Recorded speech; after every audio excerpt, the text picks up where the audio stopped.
Hello! Today we're going to be going over the 2022 AP Calculus answers this time. I already finished the AP Chemistry ones on my channel, so if you also took the AP Chemistry test this year, be sure to check that out. Which also, by the way, if you took the AP Chemistry test and the AP Calc test in the same year, that's kind of rough. I'm sorry for you. Definitely not the story of my life. But today we're going to be going over the BC Calc ones, and let's just get started. Just a quick reminder that you can access these questions in the official PDF, which I have linked in the description box down below, or you can copy the link in the video right now and put it into your search bar. And just another reminder that I want to mention is that this is not affiliated with the AP College Board. This is just a video going over all the answers, which we'll do right now. First is question 1A. This is a calculator question, so feel free to use one. We have this toll plaza with vehicles coming in. They also gave us an equation that models this as well as the time. The question asks us to identify the total number of vehicles arriving at the toll plaza from t equals 1 to t equals 5. Now remember that they gave us the rate, which is vehicles per hour, and it asks us to find the number of vehicles. So we must integrate to go backwards. I'm going to integrate from 1 to 5, just like it states in the problem, and I'm going to be integrating the rate, so that's just going to be a of t, or you can do this exact same thing, but write down the entire equation. It's the exact same. And then for the point breakdown, I'm thinking that this is going to be worth 1 point for either of those. Next question, we have to find the average value of the rate in vehicles per hour. Now remember, in the last problem, we found the expression for the number of vehicles. This time, it's asking us for the rate, so we can use the average value of a function equation, which is the integral from 1 to 5 of the equation, like we did in part A. And now that's going to find us vehicles, but we need it to be vehicles per hour, so we have to divide it by 5 minus 1. And that's just plugging it into the actual equation. And then it also says to find the actual value. So if you plug this into your calculator, you will get 375.537 vehicles per hour. Now for the point breakdown, I'm thinking 1 point for the setup, and then another point for the actual answer, and it should be correct, as well as units on that. Now on part C, we are asked if the rate at which vehicles arrive is increasing or decreasing. Now remember that our given rate was this, and when you're finding if something's increasing or decreasing, you always have to use the derivative, or f prime of x. And because they gave us the rate, which is on the video right now, we can just simply plug in the number, which is so much easier. So I'm just going to plug in 1 as t, like I said, and our a of 1 will be this number. Now, it doesn't matter what the number is because it asks us if it's increasing or decreasing. The part that does matter, however, is if it's positive or negative, because that will indicate whether it's increasing or decreasing. Now, because 343.015 is a positive number, and the rate must be increasing. And that would be a pretty solid justification. Just remember to mention that it's positive.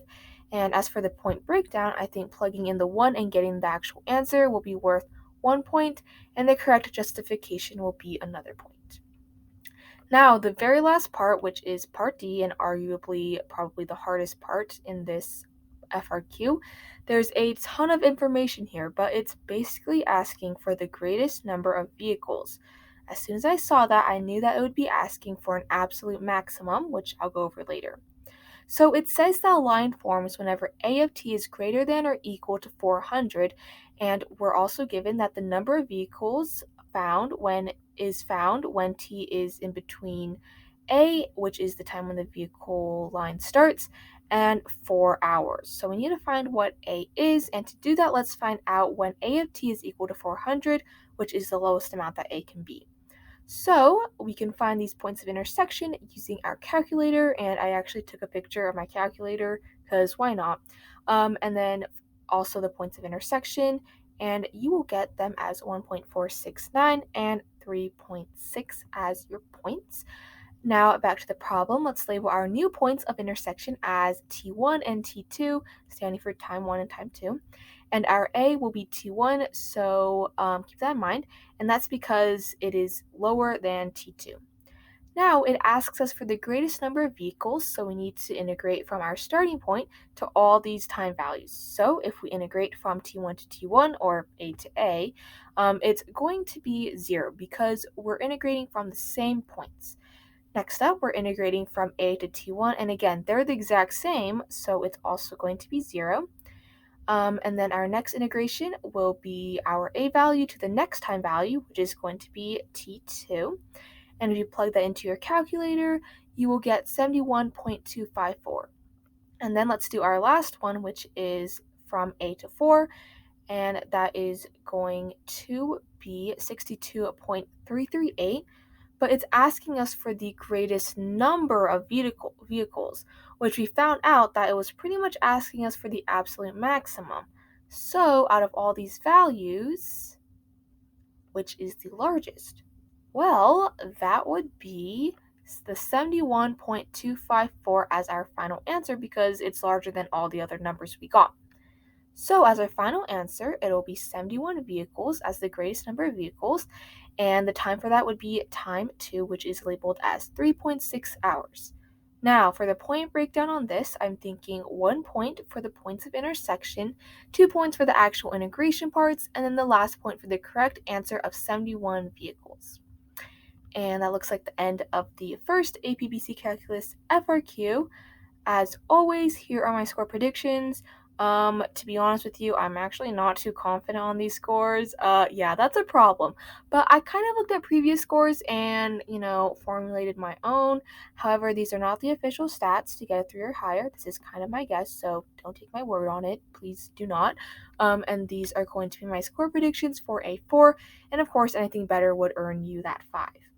And this is also assuming that you get about half correct on the MCQ and about 30 or so wrong on the FRQ. However, I've heard from my own calculus teachers and other people that it actually might be a little harder this year. I don't really know, but maybe we might need a little less wrong to get a 5. I have no idea. Hopefully they're nice on us. I don't know. And then thank you so much for watching. Make sure to give this video a huge thumbs up. Comment if you have any questions about APBC Calculus or really about any of my videos. I'd be happy to answer. And make sure to subscribe if you learned something new today. Also, if you took the AP language test and want to know the answers, then check out the video to the left. And as I mentioned earlier, if you took the AP chemistry test this year, which again, so sad, and you want to know the answers to that, then you can click on the video to the right, which features the 7th FRQ from that test. Thank you so much for watching. Be sure to stay tuned for my upcoming videos. I'll be having the BC Calc ones up pretty soon. And yeah, bye everyone!